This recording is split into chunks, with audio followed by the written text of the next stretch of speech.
We learned sa naka-start na ng Bible study, no? I think sa mga naka-second na.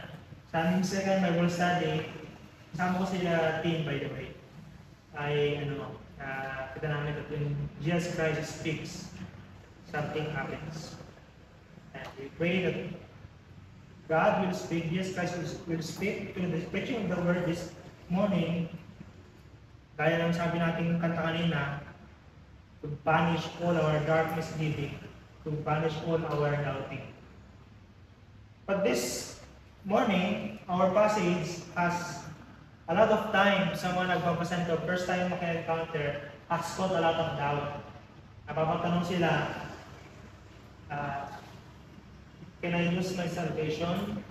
Is it possible that I am experiencing now the things that I am experiencing and then finally, hindi pala ako Christian? Or I finally, mawala pala ako kay Kristo? So it's caused a lot of trouble and confusion and disturbance sa mga nagbabasa. And I believe, pati sa mga nakikinig noong unang panahon. Because the goal of Hebrew writer is to shake every false hopes ng mga Hebrew readers. I-shake yung mga yun. Ipakita sa kanila na lahat ng hinahope nila, kung hindi si Kristo, is prone to cause them disappointments, is prone to cause them heartbreaks. Yun ang goal ng Hebrew. Kaya nakita natin nung nakaraan na kino-compare niya si Jesus Christ sa mga bagay-bagay na pinagmumulan ng kanilang confidence and comfort. Yung confidence nila sa pagiging Hudyo nila, yung confidence nila sa kanilang high priest, sa leader nilang si Moses, sa religion nila, and then pinakita ng Hebrew writer na this confidence of yours will lead you to heartbreaks, to disappointments. Because they don't promise what you think they are promising. And they cannot give what you think they are promising. Because they're not promising anything, they're not promising security, they're not promising happiness. In fact, they point you to that somebody, that person who can give you what you are seeking. Mainly, because of their situation, it's security, happiness, and a hope for a better future. Yung hinahope nila. So, tingin nila makapagbigay nun ay yung kanilang old life, old religion. So, they consider it to go back to that. Pero sabi ng Hebrew writer, no. Hindi nila nagbibigay yung hinahanap ninyo. And only Jesus ang makakapagbigay niya. And so, ang Hebrew ay sinulat bilang isang pastoral letter. To address an issue. And to exhort the believers, yung title ng series natin for this part of Hebrew, to exhort the believers that time to a full commitment kay Jesus. And one of the technique na nakikita natin dito is to shake them, to cause fear. Tinatakot sila para sila ay maging committed kay Jesus. Yung iba, ayaw sa takot kasi daw hindi maganda, but the Hebrew writer has used fear, to instill fear, so that the believers would really run to Jesus gaya ng kinanta natin kanina and cling to Him as if wala nang bukas.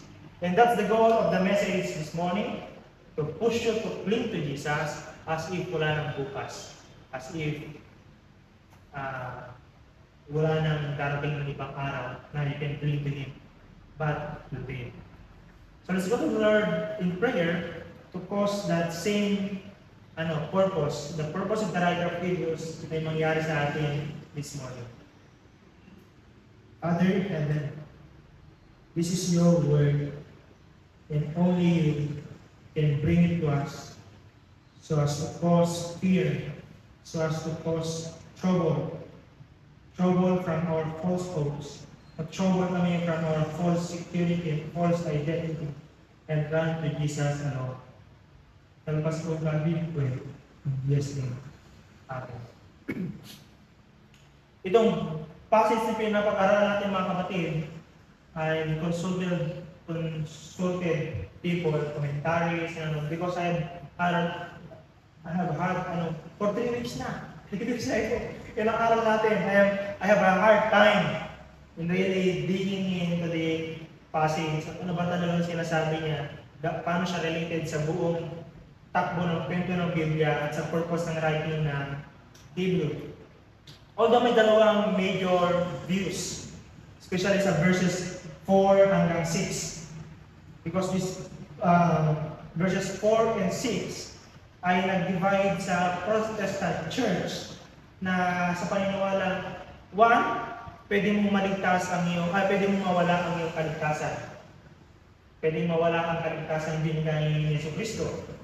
That's the number one view. Pangalawang view is that pwede kang magkaroon ng experiences na na-experience ng mga totoong Kristiyano and yet hindi talaga kasi. That's the big two views. No? Major two views. But sa number two, particularly sa number two, no, ito yung views ng mga people sa Reformed or Calvinistic na mga churches, even that ay divided pa rin mga tao. Marami silang view dyan. Divided sila. People, authors na Christian, like Dan Piper, J. Mack, Don Carson, divided sila sa view nila. But, iisang yung view nila na sa number 2 na people can have extreme high spiritual experiences na parang Kristiyano, pero hindi talaga sila saved. Yun yung overarching view, pero below ay divided sila. Now, itong dalawang posisyon na to ay parehas na nakakatakot. I don't know sa inyo, pero sana yun ang maging resulta. Parehas na nakakatakot, knowing that what you are enjoying now can be lost or all fake. Feeling lang, mental assent lang, intellectual assent lang, pero hindi siya genuine. So nakakatakot siya. What if one day you're experiencing all of this? What if one day you're hearing the preaching of the gospel, studying the gospel through the Ten Commandments, Heidelberg Catechism, kinakanta natin yung Ebanghelyo, yung wonderful truths of the Scripture, and yet one day you denounce Christ, you reject Christ, you fall away. Nakakatakot yun. At posibleng mangyari ang sinasabi ng ating teksto. Sa reality, no? So our goal is the whole verses 5, chapter 5, verse 11, 6 to 12, ang goal nito is to push us, to encourage us to spiritual maturity. But last Sunday, we end up, sana sa mga wala dito na panood ng YouTube, no? We end up declaring yung sinasabi ng verse, sa ating 1, verse 3, that spiritual maturity is only possible if God permits. Without God's permission, no one can grow spiritually mature. And that must lead us into humility and running to God for mercy. Makbuka sa Kanya for mercy, asking God to save you and make you grow in Christ. Kung hindi daw gagawin ng Panginoon yun, anumang gawin mong pagpe-press on, there's no way you can grow spiritually. Because it is God who permits. Kapatid, the fact that even our esteemed pastoral preachers, theologians, have different view with this passage na itong aaralin natin ngayon, this katotohanan ought to drive us into a serious and prayerful consideration of the text. While listening in study ko, but you while listening, you pray.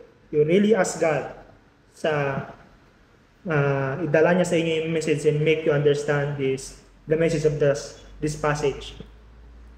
Also, we also need to approach this text with a tolerant and humble attitude. But at the same time, we must see to it that how we interpret this passage, especially in verses 4 to 6, ay inline pa rin and consistent with the original intent of the author. That is, to exhort people to cling to Jesus at hindi mag-backslide by declaring who Jesus is. Yun yung goal niya. By declaring who Jesus is and by unmasking their false hopes. Nakamaskara yung mga hopes nila eh. Nagmamaskara yung mga hopes nila ng something, they promise happiness, they promise security, they promise a better hope for our future. Ang ginagawa ng author ng Hebrews, tinatanggal yung mga maskara nila and you see, what you're hoping for ay false. Hope in Jesus. Yeah, I would like to reiterate that this book is written primarily to Jewish background believers, no, who are being persecuted for their faith in the Lord Jesus Christ. Because of the persecution, they are now considering to return to their old faith, which once gave them immunity. You know, pag member ka ng synagogue noong unang panahon, may immunity ka from worship of the emperor. Kasi demanded yun sa Roman Empire. Pag part ka ng empire, sambahin mo yung emperor. Except kung ikaw ay member ng Jewish synagogue. So because of that persecution, magandang bumalik na lang ata kami sa dati kasi may protection doon, kasi maganda yung fellowship doon. Tapos welcome kami sa community. Unlike nung naging Kristiyano sila, ina-isolate na sila ng community nila. Ina-isolate na sila ng kanilang mga friends because they have different view now. They look at the world differently. So they are being persecuted because of their faith kay Christ. So this book is written to assure the believers of the better things na meron sila kay Jesucristo and to warn them of the consequences of turning away from Jesus Christ. So you must look at this passage ngayon. Mga kapatid, pagbabasahin natin itong passage na to, we must look it as to and ask how this passage encourage us to continue abide in Christ. And how this passage warns us of the danger of turning away from Jesus. Yun yung goal. We read it with that lens. Ha? Huwag nating babasahin sa kung sino dapat ang evangelizean o hindi. Kasi we get it wrong na hindi ko na evangelize yan kasi wala nang chance yan mag-repent, sinasabi ng text. You get it wrong kung gano'n. Tignan nyo siya sa kung paano siya originally sinulat ng writer para makuha natin talaga kung ano yung gusto niya sabihin. And of course, primarily, in respect sa Word of God. No? Yun yung talaga intention. Now again, like I told you, there are two major views on these verses. Both positions ay must cause us to be uncomfortable, must cause us to be i-check yung mga pundasyon natin, mga pinaniniwalaan natin. Both do that. Yung dalawang position na yun. Salvation can be lost. And pangalawa, you can have high spiritual experiences and yet never have been saved. So the question we must ask this now, dahil parehas naman palang gano'n ang ginagawa ng view na yan. Di ba yun yung goal? That is to remain steadfast kay Christ? Kasi possible na mawala or possible na hindi ka pala Christian? Hindi yun. Ang dapat tanungin natin is that what is biblical, what is consistent sa sinasabi ng author. Yun lagi natin tanungin mga kapatid. Which is true, which is biblical, and which is consistent to the whole author's flow of thought. And what is consistent sa takbo ng kwento ng Biblia. Let's examine first yung number 1, that salvation can be lost. And fun lang, tawag ito, yung note lang, I would like to admit now na because we believe in this church, believe in the Calvinistic point of view ng salvation. So gusto ko nang sabihin ngayon that even as far as my study is concerned, beginning noong 2015, nung tinanong ako about faith matter, do you believe salvation can be lost? Not-trigger ako. I would like to know, can salvation really be lost? And it turned out na because since that day, I am bent to believe that the second view is consistent with the author's purpose of writing and flow of thought. Yung second view, that is, You can have high spiritual experiences and yet never have been saved. Pwede kang mag-experiences ng mga bagay-bagay spiritually and yet hindi ka pala talaga Christian. Because yun, kasi yung number one point of view contradicts what this passage in Hebrew tells us. In Hebrew chapter 10, verse 14. If you have your Bible, you open there. Hebrew chapter 10, verse 14, it says here, For by a single offering, single death, single na kamatayan, isa lang, sabi ng text, He has perfected for all time those who are being sanctified. That's a comfort sa mga nag-struggle. That's a comfort to those who doubt if they are Christian. Christian, if you are fighting, if you are struggling for that holy life, if you desire to be holy and yet you find it so nagrigat, so ang daming challenges towards the goal of holiness, of Christ-likeness, the Bible tells us this assurance. Because Christ has offered a single offering, and that single offering, ang kinos niya daw sa mga Kristiyano o sa mga believers, or sa sinasabi ng Hebrews chapter 10 verse 14, to these individuals who are being sanctified, ay sa harap ng Diyos sila ay perfect. Imagine that. That's good news. Ano man yung pinagdaraanan mo ngayon, kahit nahirap-hirap ka, nag-struggle ka sa obedience kay Lord, the Bible tells us that before God, because of what Jesus Christ has done, you are perfect. Yung kinanta natin kanina, in thy robe, I'm perfect beauty. That is, if it's in thy robe of Jesus Christ. Kung yung damit ni Jesus Christ ang suot mo, you are perfect beauty. But if you're wearing another damit, and that is not of Christ, you are not perfect beauty. You are to be condemned. Because the only acceptable beauty sa harapan ng Diyos ay yung beauty na meron si Kristo. That's why it's those only na nakipag-isa kay Kristo ang acceptable sa harapan ng Diyos.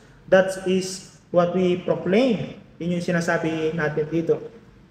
That's why, kung itong verse 6, ang sinasabi ng verse 6, ay one can be justified. Ikaw, pwede kang mapatawad, pwede kang maging matuwid sa harapan ng Diyos at one point of your life, and then finally lose it, and then someday magiging kang unjustified. Na-justify ka na one time, and then after a year, hindi ka na ulit justify kasi nagkasala ka. It contradicts itong sinasabi ng Hebrews chapter 10 verse 14. No? Contradicting siya. This chapter 10 verse 14 loses its meaning. Kasi sinasabi nito, chapter 10 verse 14, that those God justified, yung mga ginastify ng Diyos ng mga individual, through Jesus Christ, ang ginagawa ng Diyos sa kanila, He is currently sanctifying them. Nililinis niya, pine-perfect niya. So mind you, every Christian, every genuine believer, because of their union with Christ by faith, they made perfect, they are currently being perfected, and they will be made perfect. That's on the process. No? So don't you judge yourself na baka hindi pala ako Christian kasi ganito yung gino-go through ko. The Bible tells us that maybe a sign that you're a Christian. You're struggling towards holiness. In the sight of God right now, you are perfect. Parang too good to be true, no? Just imagine your shortcoming these weeks. Those emotions na un-Christ-like. Those disobedience, be it secret and public. Sinadya o hindi. You repented them all. I hope kanina, nag-pray tayo ng prayer of confession. You ask God for forgiveness, or last night or this morning. Nakakaya yung mga yun, no? But right now, the Bible declares that because of the single offering na binigay ni Kristo, before God, you are perfect. Hindi lang ngayon. That is for all time. You are perfect.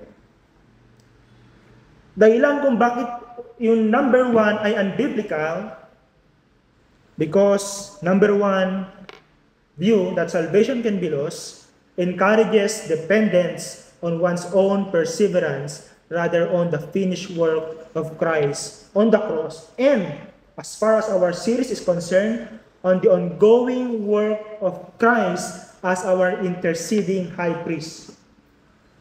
Yun ang ginagawa ng salvation can be lost. Nakadepende ka sa performance mo. Just last night may kausap ako, sabi ko, this is a reality, sabi ko sa kanya. Hindi lang sa'yo, even for every Christian, maybe Christian for 10 years now. That once they are so sure that when they face God in judgment, they will be declared not guilty and righteous because of Jesus Christ. But now, how are you? How sure are you that you are in Christ and that when you face God, sabihin niya, beautiful and perfect, come inside. Come, abide with me. Sabi niya, 80% na lang. There's no 80% on this. Now, go back to your confidence. Go back to your confidence in Christ. Siya ang dahilan kung bakit masasabi ng Diyos, ikaw ay not guilty, ikaw ay perfect, ikaw ay nakatanggap-tanggap sa Kanya. Number 1 view, salvation can be lost.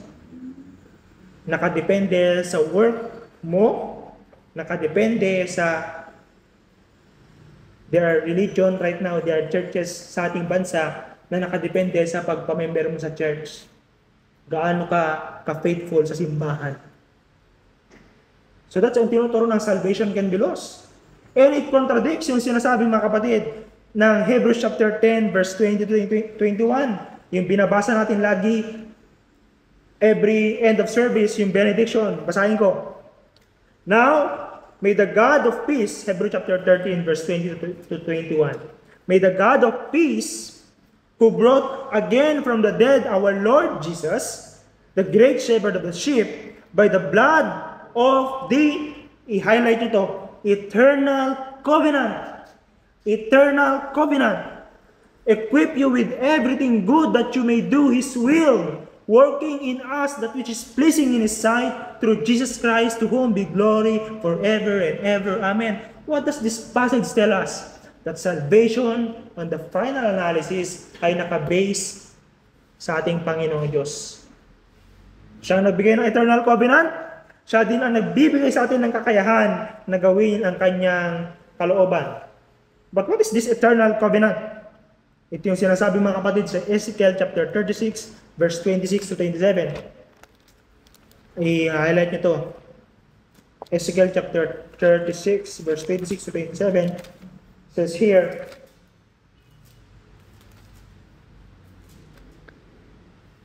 and I will sprinkle clean water on you, and you shall be clean from all your uncleanness, and from all your idols I will cleanse you. I will give you a new heart, and a new spirit I will put within you. I will remove the heart of stone, and the heart of stone and from your flesh, and give you a heart of flesh. I will put my spirit within you, and cause you to walk in my statutes, and be careful to obey my rules. That's the new covenant. Sabi ng Panginoon, ito yung gagawin ko. Babaguhin ko kayo. I will make things new. I will make your heart new. A heart that the sole desire ng pusong ibibigay ko ay pusong nagnanais na makasunod sa kalooban ko. That's the new covenant. And that new covenant is ratified or sealed, sabi sa ating Hebrews chapter 13, by the blood of Jesus Christ. You know, pag magko-communion tayo, next Sunday, communion, that's what reminds us. This blood of Christ reminds us of the new covenant in Christ. That in Christ, we are new beings, new person, made with new heart, a heart that desires to follow nobody but Jesus Christ. So mga kapatid, in number 1 ng view, unbiblical yun. And, Santiago City, sa probinsya ng Isabela, I think 90% of churches here believe that salvation can be lost. So kung sila, performance-based. That's why you have Christians who are tired. And what they are doing is not out of gratitude for Christ, but a desire to perform to make sure na sila ay ligtas magpakailanman. Don't believe that. That's unbiblical. Now, baka may nagtatanong, paano yung mga tumanggap naman kay Kristo? Nag-pray ng acceptance prayer. Nagsulat sa kanilang Bible, first page ng Bible nila. I don't know kung sinulatan nyo. Or usually sa last page pala, no? Yung last page na tinatanggap niya si Jesus Christ. I accept Jesus Christ as my personal Lord and Savior. May date pa yan and perma. Paano yung mga yun? Tapos, after 10 years, after 5 years, nawala sila sa pananampalataya. How would you explain that? The verses 4, 5, and 6 explains to us paano yung sitwasyon ng mga taong to. And it tells us, chapter 6, verse 4, 5, and 6, tells us that an individual, a person like you, mga kapatid, can have high, unusual, spiritual experiences and yet never be saved. Nakatakot yun. At yun yung goal ng author ng Hebrew in saying that. To cast fear sa kanila. Kaya niya sinasabi na it doesn't mean that you've experienced what you've experienced 3 to 5 years ago. Doesn't guarantee na kayo ay Christian ngayon. Yeah? Some of us here, there are sweet moments na experience you with Jesus. During your quiet time, you cried. Na-touch ka sa pagbabasa mo ng Bible and umiyak ka sa prayer. Or during a Sunday service, you cried. Habang kumakanta, lumuhod ka pa. Or during an activity, you went at the foot of the cross and umiyak-iyak doon. The Bible tells us, it's possible that you experience those things and yet be unconverted. Sabi dito, may binanggit dyan na medyo dapat talaga mag-cause sa atin ng pagkatakot and mag-cause sa atin ng seriousness. We need to take serious of this thing. Hindi pwedeng laro-laro. Sinabi yan sa may verse 4, for it is impossible. Impossible, yung word for it is impossible. And then tinuloy siya sa may verse 6, to restore them again to repentance. I think it's in NLT or NIV na inulit yung verse 6, yung verse 4 and verse 6. Sabi doon, for it is impossible to bring back to repentance. And then verse 6 sinabi, it is impossible to bring such people back to repentance. Mga kapatid, itong impossibility na to na sinasabi ng verse 4 and verse 6 talks about consistent. The state of the heart to whom this impossibility is applicable. Yung impossibility to repent is due to the state of the heart of that individual. Wala dun sa message. Wala sa Diyos. Nandun sa taong yun. The state of that individual's heart. And mind you, na ang Diyos hindi niya nire-reject ang repentance. There's no repentance na nire-reject ng Panginoon. Wala ni isa. No one in the Bible nire-reject ng Panginoon. There's a repentance that leads to death, sabi. But that's not the biblical repentance. No? You remember Peter? He denied Jesus Christ how many times? 3 times. 3 times. Tapos sinabi niya pa, madik-am mo data, doray patayin da. Kahit patayin niyo ako, hindi ko kilala yan, itaga niyo sa bato. Imagine that. And Jesus Christ, knowledgeable of it, alam ni Kristo na yun yung sinabi ni Pedro. How painful kaya yun para kay Kristo. And yet when Peter repented, he was accepted. and was restored in the service for God as a messenger, as an apostle. Publicly, he denied Christ. Publicly, he said, hindi ko kilala yan. Hindi ko siya knows. We've never been together. Parang sa Senate, no? Dati magkakakilala, hindi na magkakakilala nung mayroong inuusig na kaso. Well, nakakalungkot. Pero ang kagandahan nito, mga kapatid, nung nanambalik si Peter, tinanggap pa rin siya ni Kristo. Ang sinabi ni Jesus Christ in the Gospels, ang sino mang lumalapit sa akin, kailanman hindi ko itatakwil. Take heart on that. Sino mang lumalapit kay Kristo, kailanman hindi niya itatakwil. So ano yung sinasabi dito na impossibility to repent? No? What does it take for an individual to come to the point where there's no room for repentance? Ano nangyari? Yung dapat natin tanungin. Paano dumadating ang isang tao sa point na hindi na siya makapagsisi? Hanapin niya man yung pagsisisi, hindi na siya makapagsisi.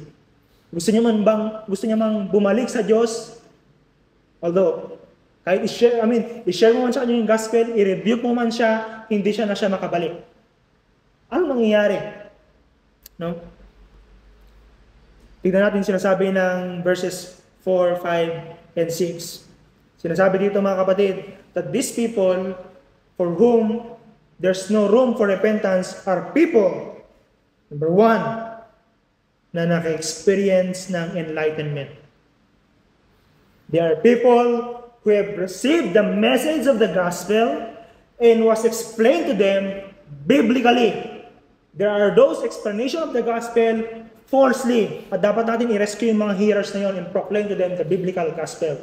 But there are those people who have heard the gospel, the biblical gospel, sat under the preaching of the word of God faithfully, sabi ng Bible, na enlighten sila, and they gave an intellectual assent with their mind and understanding, with their reasoning. They said, yes, that message is true.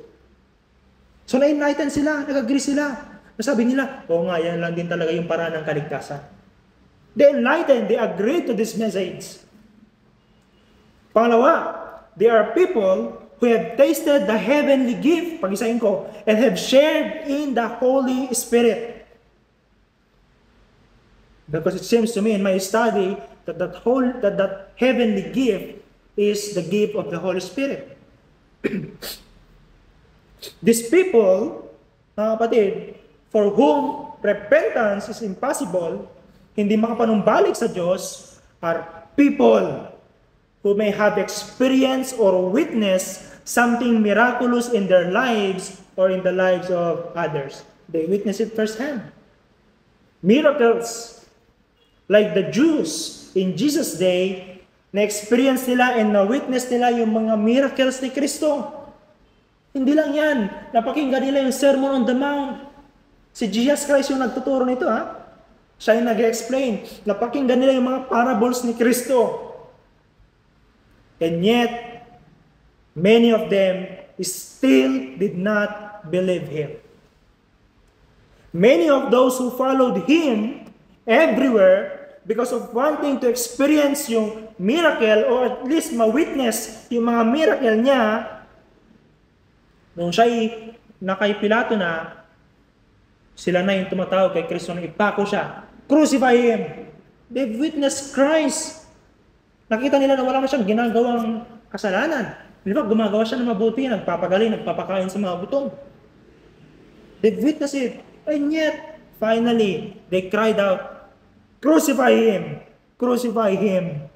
Crucify this Jesus.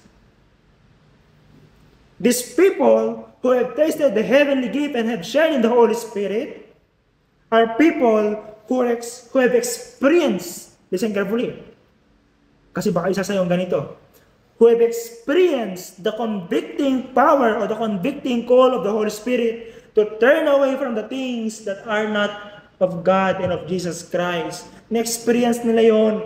They're in their conscience, the Holy Spirit working, saying to them, no to this thing, believe this thing, Don't believe that thing. Believe that thing. Repent of that thing. And yet, finally, you still reject Christ and go back to the things na sinasabi ng Holy Spirit. No. They've tasted it. And lastly, sabi ng ating passage, in verse 5, they have tasted the goodness of the Word of God and the powers of the age to come. That is the assuring Word of God and a foretaste of what God has promised. Meaning yan mga kapatid, na-experience nila what it's like to be in heaven, to be in the fellowship of the believers, the love and the joy na meron sa mga magkakapatid sa pananampalataya. These people have experienced that, na-witness nila yon. And I hope na-witness and na-experience natin sa CGF, patuloy natin ma-experience. But the Bible is telling us, it's possible that an individual experience those things and finally reject Christ. Alam niyo yung dahilan? Because they've never been born again. They've never been regenerated theologically. They've never had a change of heart. The Bible tells us in the New Covenant, ang gagawin ng Panginoon is more than just a change of action. Hindi na naninigarilyo, hindi na naninigarilyo. Uminom ng alak, hindi na uminom ng alak. Nagmumura, hindi na nagmumura. Hindi yun ang sinasabi ng Bible. Ang sinasabi ng Bible is not a change of action, but a change of heart. The heart of stone, sabi ng Bible, tatanggalin ng Panginoon, and papalitan niya ng heart of flesh, and the Holy Spirit will abide in that believer, and that believer will have a single desire, that is to walk in the ways of God.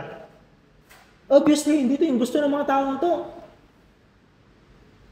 They want the experience. They want their reasoning. Gusto nila ng reasoning logically sa religion kasi nakikita nila yung ibang religion, illogical yung reasoning nila. And they found out that the most logical reasoning in terms of faith ay Christianity. That's why they choose Christianity.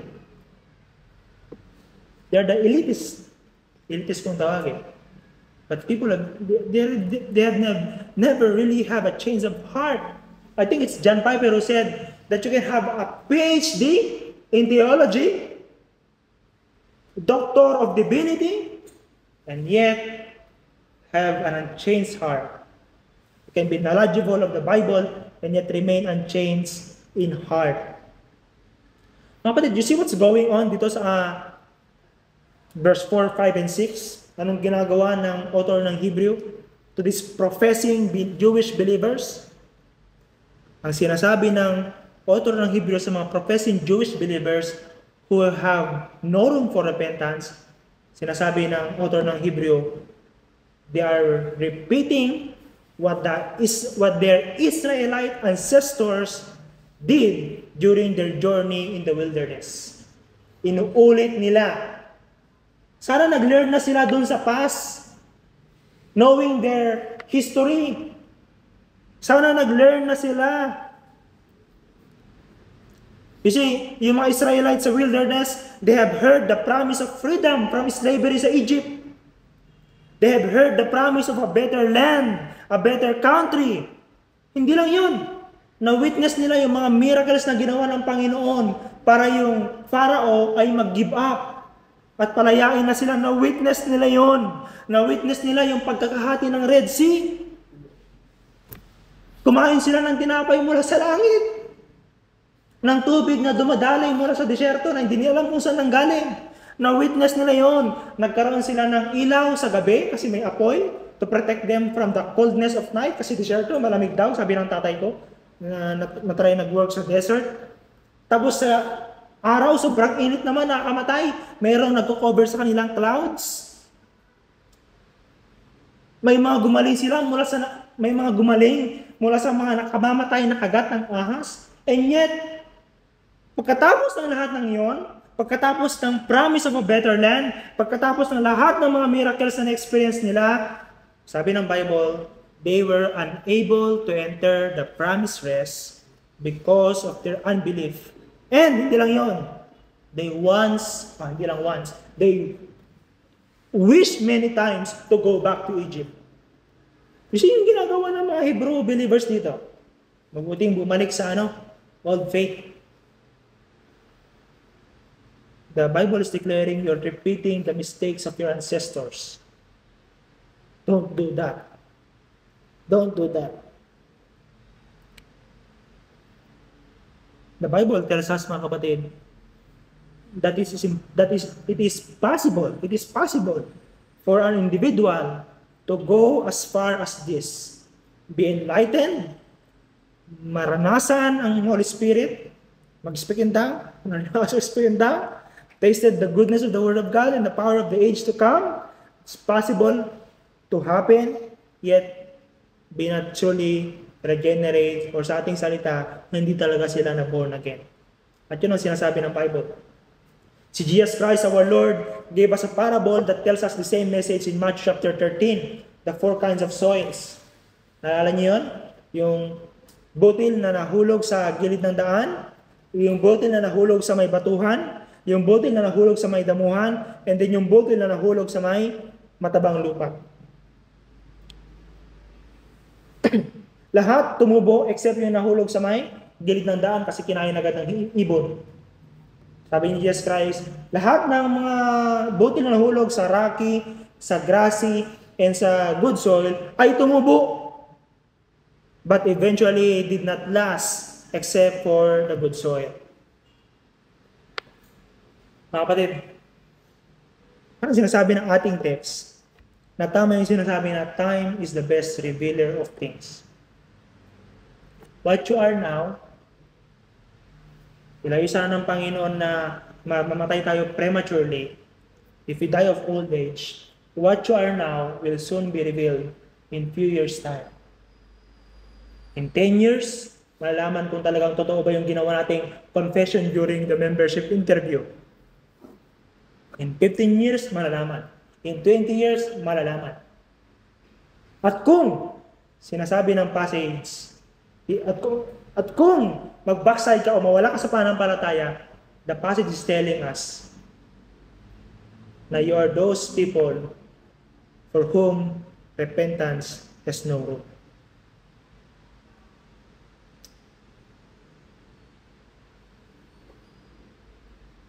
Yan ang dito, unfaithfulness.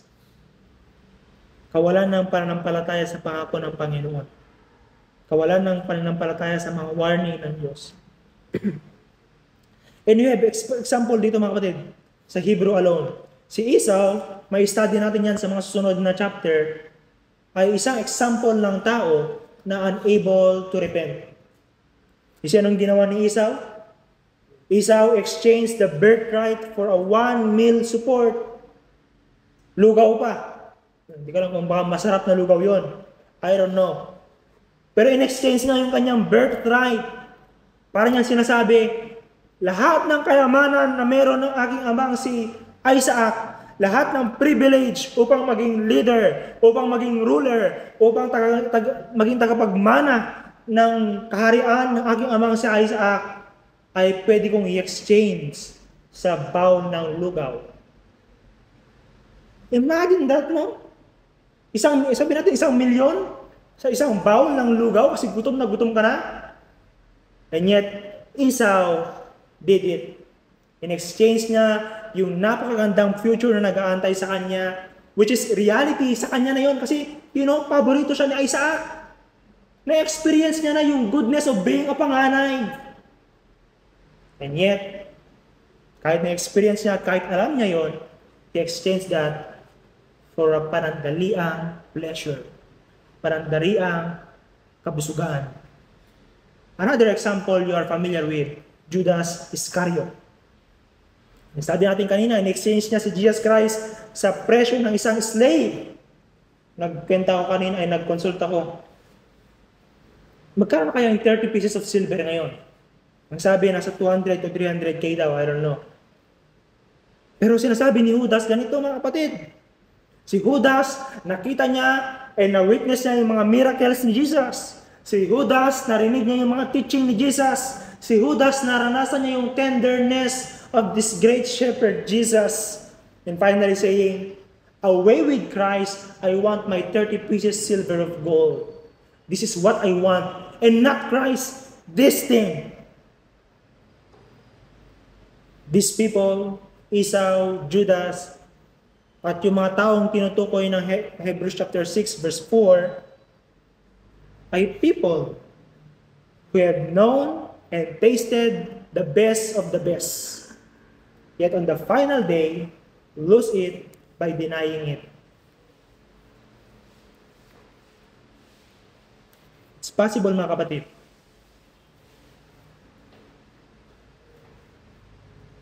Paano nangyari yun? Because eventually, turns out na talagang they're looking for security. They're looking for happiness, for joy, for peace, for love. At na-experience nila kay Kristo, They tested it. And said, sabi nila, okay, dito na lang ako. Sa mas cheap na pleasure, mas cheap na security, mas cheap na joy, na happiness, all cheap. Ayaw ko yung the best. This cheap ang gusto ko. Gano'n kamamangan yun? Kaya sinasabi ng author ng Hebrews, it's impossible for them to be renewed to repentance because their heart's desire is to those cheap things. Even though nasabi na sa kanila na itong mga bagay na ito ay hindi nagpapangako ng mga bagay na sa tingin nila ang pinapangako nila. Only Christ. In other words, they've hardened their hearts toward Christ. So the Bible is telling us in Hebrew, Paul ulit na binanggit, today, if you hear His voice, if you hear the warning, if you receive the promise, do not harden your heart. Cling to it. Cling to the promise. Heed to the warning. This passage, mga kapatid, ought to give us a feeling of unease. Ought to shaken our presumptions. Ought to cause fear if you are not taking God seriously enough. If you are not taking the gospel seriously enough, dapat matakot ka. Pero bang, I have friends na ayaw nila na pandaw eh. Ayaw nila ng gospel of fear. Well, di ba dapat makatakot kung sinabing ang kabayaran ng kamatayan ay impyerno? Dapat ka matakot. Hindi ka dapat matakot na pag sinabi sa iyo na with all that you're experiencing now, if you're not be careful in your walk kay Lord, eventually you will fall away. Hindi ka dapat matakot doon. Dapat kang matakot. At kapag lumilindol, sa public school lang ba ginawa yung o kahit sa mga sa issue, yung nag-earthquake drill, ganun ang ginagawa niya. Sineshade niya ang every foundation so that the wise person, kapag alam niya na nalilindol, tatakbo siya to a safe place sa isang matibay na mesa, dapat gawa sa nara or any hardwood. Hold, duck, and cover, and run to a safe place. That's what this author to the Hebrew is doing. He's shaking everything so that this Hebrew professing believer will run to a safe place. At dinidiscuss niya from verse 1, 2, 3, 4, and chapter 1, 2, 3, and 4, that there's no safe place other than Christ. Si Kristo yung dapat takbuhan niyo eh.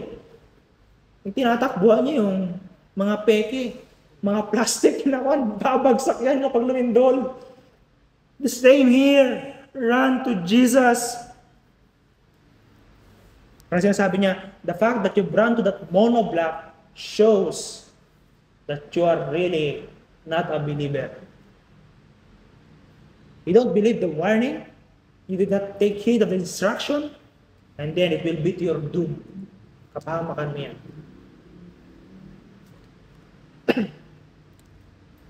Kapatid, this passage ought to cause seriousness and trembling. Trembling. Trembling, panginginig. Wala nang panginginig sa mga panahon ngayon. And we are tempted, we might be tempted in our desire for CGF to grow numerically in numbers. We might be tempted to iwasan yung mga message na nakakatakot. Well, that's not the goal of the Hebrew writer. Sinadya niyang sinabi yung message na nakakatakot. Obviously, yung goal niya is not to make them feel at ease and comfortable sa status quo ng kanilang spiritual life, sa kanilang spiritual maturity level. Hindi yung goal niya na maging comfortable sila doon. Ang goal niya is to push them to be more mature.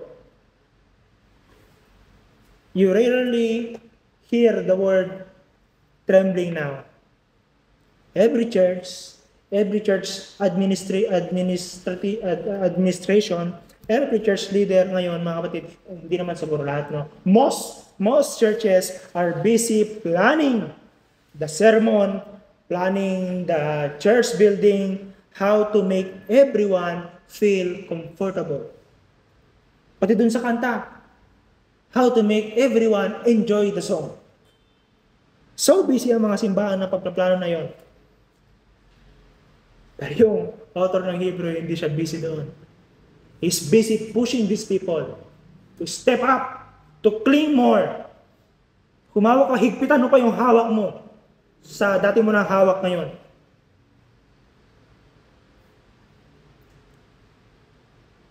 Mga kapatid, I hope Christian Gospel Fellowship cannot go that road. You pray that, no? Don't sugarcoat yung mga warnings sa Bible. Take them as it is. And if you right now listening to this, if you don't feel kahit ilang aspeto na takot, kung hindi ka naka-feel ng doubt or a healthy doubt, when I say healthy doubt, a fear and a doubt and a shaking that cause you to run more to Jesus, kung hindi ka naka-feel ng ganon, it's either I'm delivering the sermon in a wrong manner or you are hearing it parang wala kang pakialam. You're just here listening in order to fulfill a religious duty. Sana hindi ganon, mga kapatid. Sana hindi ganon. Now, imagine that the Hebrew readers hearing this. Takot sila, siyempre. Natakot, nag-doubt, nag-isip na, Kristiyano ba talaga ako? Fake, itong mga naranasan ko lang ba ay panandalian lang? Hindi ba talaga totoo ang mga to? And then the author of the Hebrews, hinirot niya sila. In-assure niya sila, mga kapatid. In-assure niya sila, sinasabi niyang susunod na verses, particularly in verse 9 to verse 12, no? In-assure niya sila. Sabi niya,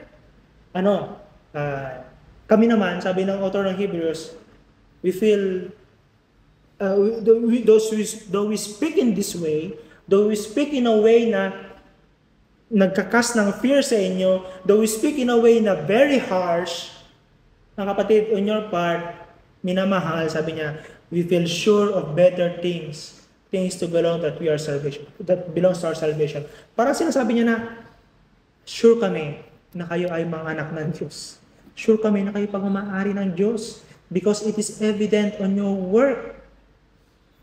Hindi yung work ang dahilan kung bakit sila naligtas. Sabi dito, yung dahilan kung bakit sure yung writer ng Hebrews na itong mga kausap niya ay Christian, ay believers ni Christ, genuine believers ni Christ, are because of the things, better things, the things that belongs to salvation.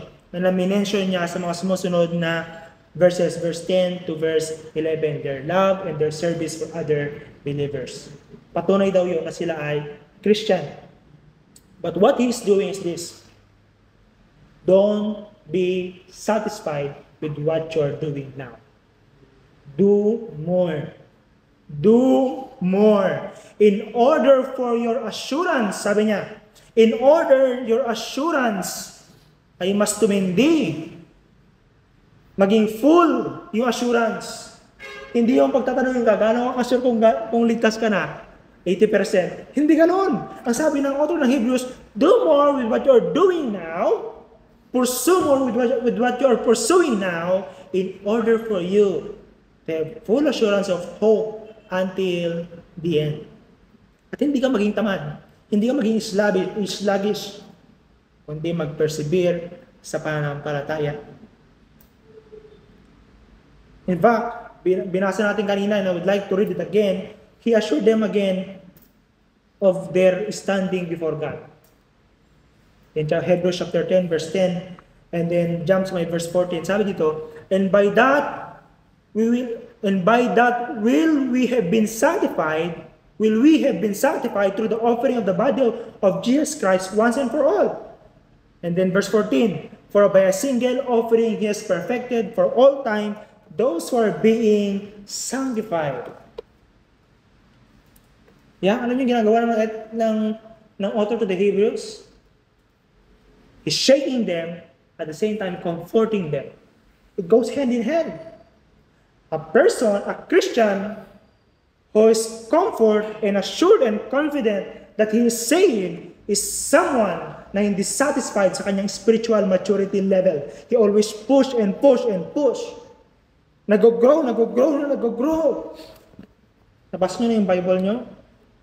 Back to back? Kung nabasa nyo na 3 times, 5 times, 10 times, do not be satisfied. Read more. Dig in deeper. Dumihan nyo talaga. Mag-note kayo. Highlight, circle, square, or rewrite it on a journal. Pray over it. Because a Christian na confident sa kanyang salvation is a Christian who is not playing. A Christian who is serious about following Christ. Okay, makipaglaro mga kapatid. Verse 7 to 8. Sabi dito may binanggit na fruit for the land that has drunk the rain that often falls on it and produces a crop useful for those whose sake it is cultivated, receives a blessing from God. And verse 8, for those na ulanan, nabigyan ng pangailangan, and yet ang binunga ay thorns and thistles, ang dapat sa kanila ay i-curse at sunugin. Ano yung fruit na sinasabi dito? Of course, baka ma-remember nyo the fruit of the Spirit in Galatians.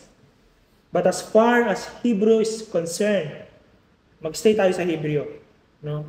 Muna, of course, there's interpret din dapat yung ibang passages of the Bible. But as far as Hebrew is concerned, yung fruit na ito mga kapatid is seen or obvious by the fruit of our clinging to Jesus. Steadfastness to the Lord Jesus Christ is the fruit being mentioned here. The fruit of constantly abiding in Christ. And that's the goal of God's sustaining grace na mentioned sa may verse 4 and 5. Yung enlightenment through the Word of God, the tasting of the heavenly gift from time to time. Natetest kayo na natitikman niyo yung assurance of your inheritance sa Panginoon, sa heaven, the power of the Holy Spirit, the faithful preaching of the Word of God, and the assurance of the age to come. Sinasabi ng Bible, those sustaining grace. Ang goal ng mga sustaining grace na to, all this teaching, even the milk and the solid food mentioned in chapter 5 verse 12, ang goal ng mga ito mga kapatid is this, that you may cling more and more to Jesus. The fruit that God wants in your life, you Hebrew believers, is that you stay true to this eternal covenant in Christ. More and more depending on Jesus. More and more trusting and obeying Christ. So brothers and sisters, if you are to define the Christian now in light of this,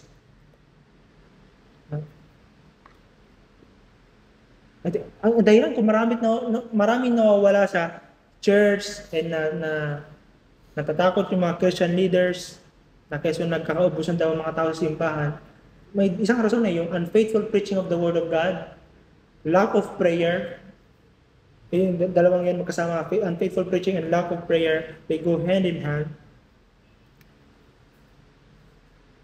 Isa pang rason na nakita ko personally is the failure to define kung sino talaga ang isang Christian. But in here, in our passage, the Christian, we must refrain.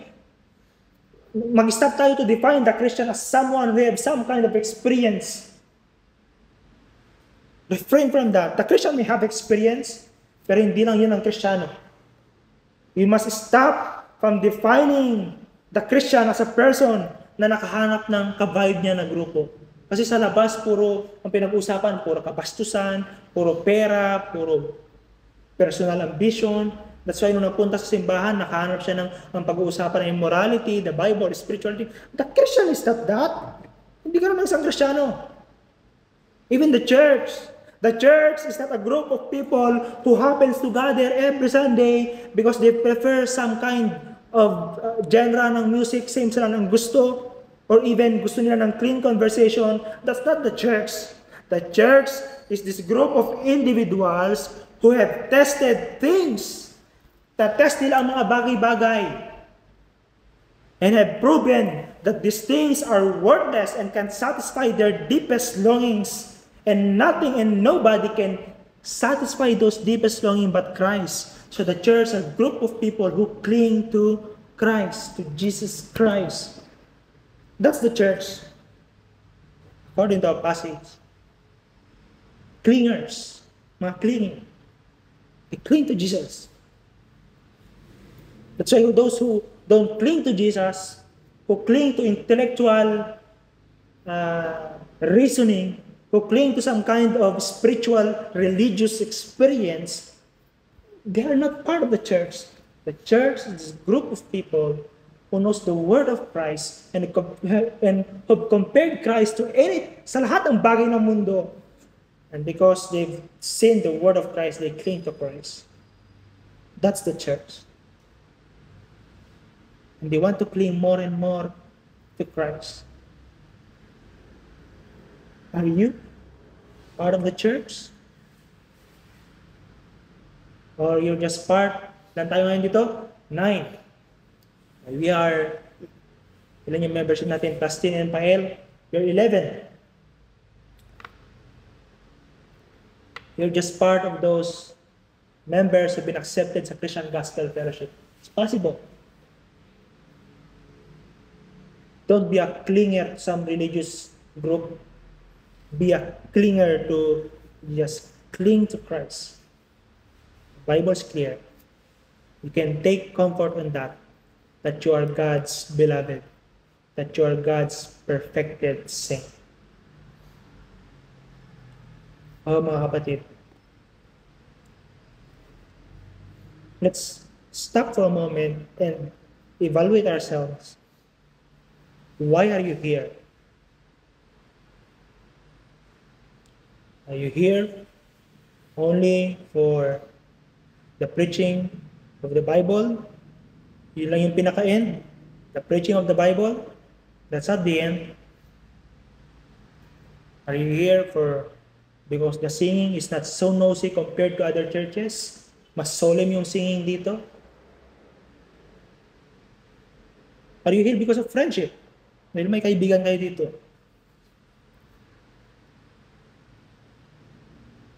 Those reasons may be good and not bad in of themselves. But see to it that you are here because you want to know Christ more and more. That you may cling to Him more and more.